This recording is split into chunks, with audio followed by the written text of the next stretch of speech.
जय हिंद दोस्तों, रक्षित खन्ना के चैनल में आपका स्वागत है। दोस्तों आज के इस वीडियो में मैं आपके लिए 3 जानकारियां लेकर आया हूं। जैसे कि दोस्तों आप पीछे बोर्ड पे देख रहे हैं, कौन सी 3 जानकारियां मैं आपको देने वाला हूं। सबसे पहले मैं आपको इसकी जानकारी दे देता हूं। सबसे पहली जानकारी मैं आपको दूंगा, एक लेटर मैं आपको समझाऊंगा सीएसडी कैंटीन से संबंधित। एक लेटर जारी करा गया है 21 अप्रैल 2026 को भारतीय सेना वेटरन्स ब्रांच की तरफ से, जिसका सब्जेक्ट है सीएसडी कैंटीन के लिए स्टेशन ऑर्डर की व्यवस्था को समाप्त कर दिया है पूर्व सैनिकों के लिए या फिर जवानों के लिए। जी हाँ दोस्तों, एक इंपॉर्टेंट लेटर जारी करा गया है सीएसडी कैंटीन से संबंधित। क्या है पूरा लेटर, आगे समझाऊंगा लेटर दिखाकर। फिर दोस्तों एक और मैं आपको जानकारी दूंगा, मैं आपको मई की पेंशन की अपडेट में आपको दूंगा। जी हाँ दोस्तों, एक छोटी सी अपडेट आ रही है मई की पेंशन के बारे में, तो इसके बारे में आगे बात करेंगे। फिर एक और मैं आपको जानकारी दूंगा, नोशनल इंक्रीमेंट का फायदा किसे मिलेगा, कितने पेंशनर्स को मिलेगा। जी हाँ दोस्तों, एक और मैं आपको जानकारी दूंगा नोशनल इंक्रीमेंट के बारे में। काफी पूर्व सैनिक पेंशनर्स मेरे से पूछते रहते हैं कि सर नोशनल इंक्रीमेंट के रूल के बारे में बताइए कि नोशनल इंक्रीमेंट कितने पेंशनर्स को मिलेगा, कब तक के रिटायरी को मिलेगा। पूरी जानकारी दूंगा नोशनल इंक्रीमेंट के बारे में।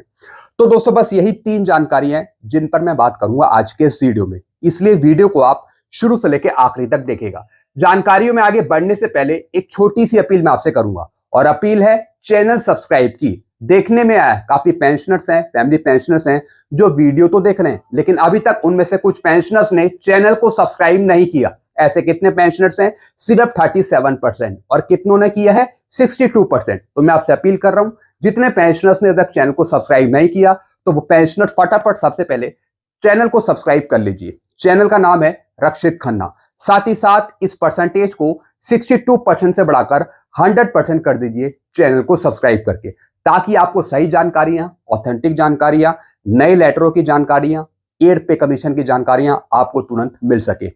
चैनल सब्सक्राइब करने के आपको एक भी पैसे नहीं देने, सब कुछ आपके लिए फ्री में है। तो चैनल को तो सब्सक्राइब कर लीजिएगा, वीडियो को शेयर कर दीजिएगा, लाइक कर दीजिएगा और हाइप भी कर दीजिएगा। चलते हैं दोस्तों पहली जानकारी की तरफ। पहली जानकारी मैं आपको दूंगा, दोस्तों एक लेटर निकाला गया है वेटरन्स ब्रांच की तरफ से, और दोस्तों ये लेटर निकाला गया है 21 अप्रैल 2026 को। जैसे कि दोस्तों आप यहाँ पे लेटर देख रहे हैं, जिसका सब्जेक्ट है discontinuation of station order for CSD. जी हाँ दोस्तों, सीएसडी कैंटीन के लिए अब स्टेशन ऑर्डर की जरूरत नहीं है पूर्व सैनिकों के लिए या फिर जवानों के लिए। तो दोस्तों ये पूरा लेटर मैं आपको हिंदी में समझा देता हूं कि सीएसडी कैंटीन से जुड़ा क्या रूल चेंज करा गया है। अब दोस्तों यहां पे देखिए, यह पत्र भारतीय सेना के वेटरन्स ब्रांच द्वारा जारी किया गया है। इसका मुख्य उद्देश्य पूर्व सैनिकों के लिए कैंटीन सुविधाओं के नियमों को आसान बनाना है। जी हाँ दोस्तों, कुछ नियमों को आसान बनाया गया है, कुछ रूल्स आसान बनाए गए हैं आपके लिए सीएसडी कैंटीन से संबंधित। फिर क्या लिखा है दोस्तों, जैसा मैंने आपको बताया, इसका सब्जेक्ट है सीएसडी के लिए स्टेशन ऑर्डर की व्यवस्था को समाप्त करना। पहला पॉइंट है, यह पत्र रक्षा मंत्रालय के 6 फरवरी 2026 के एक पुराने पत्र और 2025 के नए नियमों के आधार पर जारी करा गया है। जी हाँ दोस्तों, मिनिस्ट्री ऑफ डिफेंस का एक पहले लेटर था 6 फरवरी 2026 का, तो उसी के संदर्भ में यह लेटर जारी करा है। अब दोस्तों क्या लिखा है इसमें, पहले पूर्व सैनिकों को किसी एक विशेष सीएसडी कैंटीन पर निर्भर रहने के लिए एक स्टेशन ऑर्डर की आवश्यकता होती थी। जी हां दोस्तों, पहले पूर्व सैनिकों को एक विशेष सीएसडी कैंटीन पर निर्भर रहने के लिए एक स्टेशन ऑर्डर की जरूरत होती थी। तो दोस्तों अब वो स्टेशन ऑर्डर की व्यवस्था को समाप्त कर दिया है आपके लिए। इसके 2 कारण थे। जी हां दोस्तों, अब इसके 2 कारण क्या थे? पहला, कैंटीन की इन्वेंट्री, सामान की मांग का प्रबंधन करना, और दूसरा नए कैंटीन कार्ड्स ADLRS जारी करना। फिर क्या लिखा है, अब सीएसडी सॉफ्टवेयर खुद ही सामान की मांग का हिसाब रख लेता है। जी हाँ दोस्तों, अब जो सीएसडी का जो सॉफ्टवेयर है, सिस्टम है, अब वो खुद ही सामान की मांग का हिसाब रख लेता है, सब कुछ ऑटोमेटिकली हो जाता है। और नए नियमों के अनुसार कार्ड जारी करने के लिए अब किसी विशिष्ट कैंटीन से जुड़े हटने की शर्त को हटा दिया है। जी हाँ दोस्तों, जो स्टेशन ऑर्डर है, स्टेशन जो क्वार्टर है, उसे दोस्तों यहां पे हटा दिया है। स्टेशन ऑर्डर को यहां पे समाप्त कर दिया है सीएसडी कैंटीन में। अब नया बदलाव क्या है, अब ये समझिए, स्टेशन ऑर्डर जारी करने की प्रक्रिया को तुरंत प्रभाव से बंद कर दिया है। फिर दूसरा पॉइंट, अब पूर्व सैनिक अपनी सुविधा अनुसार किसी भी सीएसडी कैंटीन में जाने के लिए स्वतंत्र है। जी हाँ दोस्तों, अब आप किसी भी सीएसडी कैंटीन में जा सकते हैं सामान लेने के लिए। अब जो ऑर्डर है, स्टेशन ऑर्डर है, उसकी पात्रता को यहां पे समाप्त कर दिया है। कार्ड को एक्टिव करने या फिर नया कार्ड बनवाने जैसे सभी काम अब बिना किसी स्टेशन ऑर्डर के सीधे किए जाएंगे। जी हाँ दोस्तों, जैसे कि आपका कार्ड है, सीएसडी का कार्ड है, तो कार्ड को एक्टिव करने या फिर नया कार्ड बनवाने जैसे सभी काम अब बिना किसी स्टेशन ऑर्डर के सीधे किए जाएंगे। जी हाँ दोस्तों, अगर आपको कार्ड रिन्यू कराना है या फिर कार्ड बनवाना है या फिर कार्ड को एक्टिवेट कराना है, तो दोस्तों अब उसमें किसी स्टेशन ऑर्डर की जरूरत नहीं पड़ेगी, डायरेक्टली आप वो करवा पाएंगे। सूचना का प्रसार भी है। जी हाँ दोस्तों, ये निर्देश सभी सीएसडी कैंटीन को भेज दिया है। अगर किसी को कोई समस्या आती है तो उसे स्टेशन मुख्यालय, स्टेशन हेडक्वार्टर को सूचित किया जा सकता है। जी हाँ दोस्तों, ये लेटर सभी को दे दिया गया है ताकि जो रूल्स चेंज करे गए हैं उसका पालन हर एक जगह किया जाए। ये पत्र पूर्व सैनिकों को यह आजादी देता है कि वे अब अपनी पसंद की किसी भी कैंटीन से सामान ले सकते हैं। जी हाँ दोस्तों, स्टेशन ऑर्डर की पात्रता को यहाँ पे समाप्त कर दिया है। अब पूर्व सैनिक जवान किसी भी कैंटीन में जा सकता है, चाहे वो उसकी पसंद की कैंटीन हो। उन्हें अब किसी भी विशेष कैंटीन से अटैच होने के लिए कागजी कार्रवाई की जरूरत नहीं है। जी हाँ दोस्तों, अब आपको कागज पत्र लेने आने की जरूरत नहीं है, कागज पत्र दिखाने की जरूरत नहीं है, जैसे कि दोस्तों इसमें लिखा है। यानी विशेष कैंटीन से अगर आप सामान लेते हैं तो कोई भी कागजी कार्रवाई करने की जरूरत अब बिल्कुल भी नहीं होगी।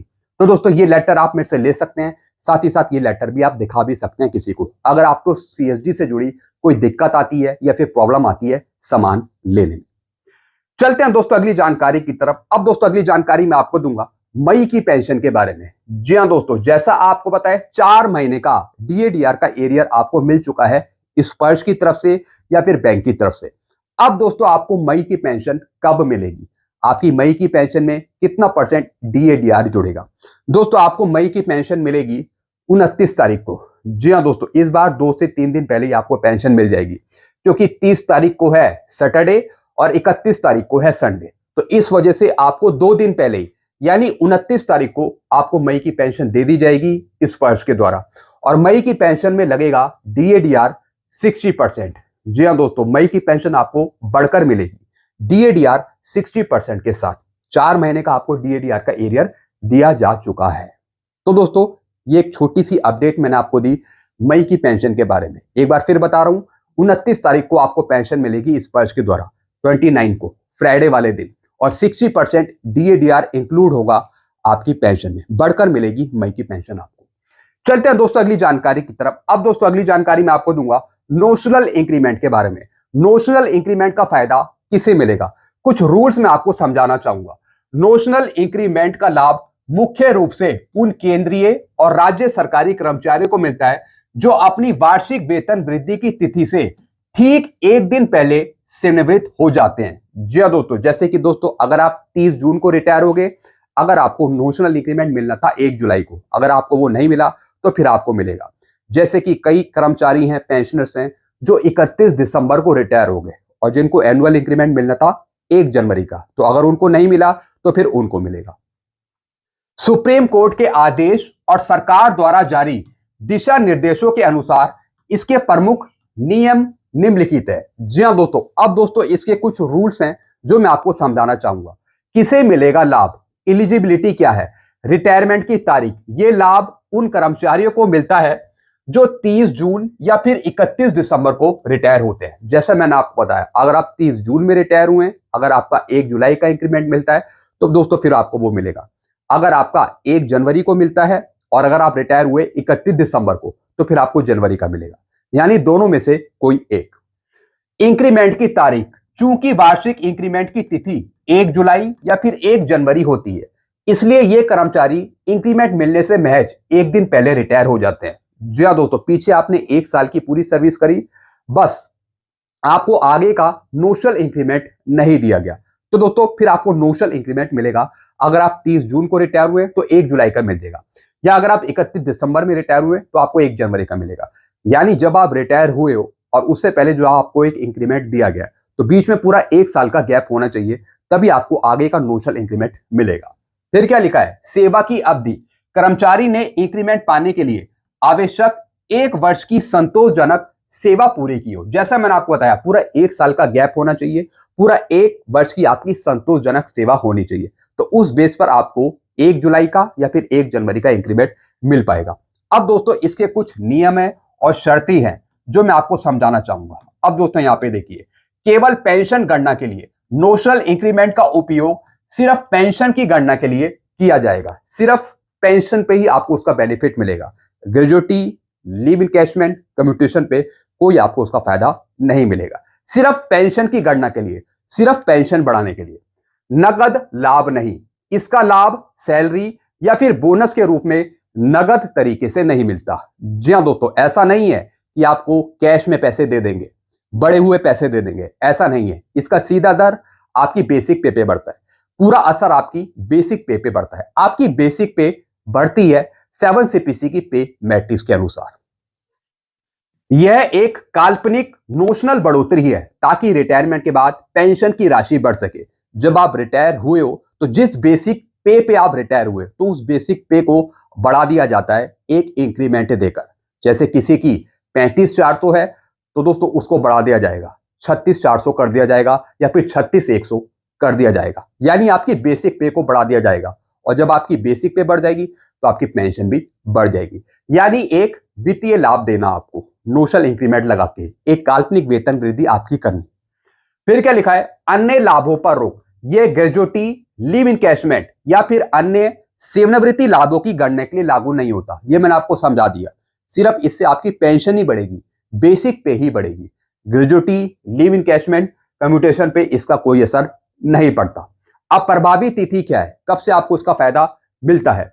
केंद्र सरकार के आदेशानुसार यह लाभ 1 मई 2023 से प्रभावी माना गया है। जी हां दोस्तों, अगर आप 1 मई 2023 से पहले रिटायर हुए तो दोस्तों आपको एरियर दिया जाएगा 1 मई 2023 से।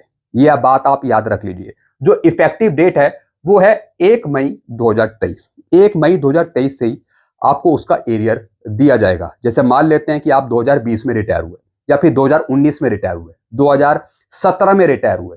अगर आप जून में रिटायर होंगे या फिर दिसंबर में रिटायर होंगे तो आपका जो पूरा एरियर है वो रिटायरमेंट के बाद से नहीं मिलेगा। आपको वो एरियर दिया जाएगा आपकी पे बढ़ने का, पेंशन बढ़ने का 1 मई 2023 से। लेकिन दिया सबको जाएगा, नोशनल इंक्रीमेंट सबको मिलेगा जो जून में रिटायर हुए या फिर दिसंबर में रिटायर हुए। अगर आपको पीछे का एरियर चाहिए, अगर आपको पीछे का 3 साल का एरियर चाहिए या फिर पहले का एरियर चाहिए तो दोस्तों फिर आपको कोर्ट का ऑर्डर दिखाना पड़ेगा। अगर कोर्ट लिख के दे देता है तो दोस्तों फिर उस केस में आपको कोर्ट के अनुसार, लिखी गई लैंग्वेज के अनुसार आपको फिर फायदा दिया जाएगा। लेकिन अगर आप कोर्ट केस नहीं करते, अगर आपको वैसे ही फायदा लेना है तो दोस्तों फिर आपको एरियर जो मिलेगा वो मिलेगा 1 मई 2023 से। ये कुछ रूल्स मैंने आपको समझाए हैं।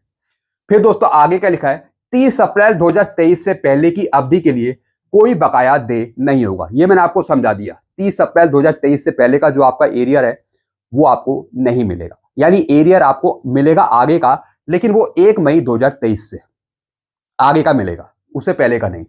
तो दोस्तों ये कुछ जानकारियां थी नोशनल इंक्रीमेंट के बारे में। फिर भी कोई क्वेश्चंस है, कुछ पूछना आपको, तो आप नीचे कमेंट कर सकते हैं ताकि मैं आपको बेहतर तरीके से समझा पाऊं। तो दोस्तों ये कुछ जानकारियां थी जो मैंने आपको दी हैं। इससे जुड़ी कोई और आपको कुछ पूछना हो तो आप मेरे से कमेंट में पूछ सकते हैं।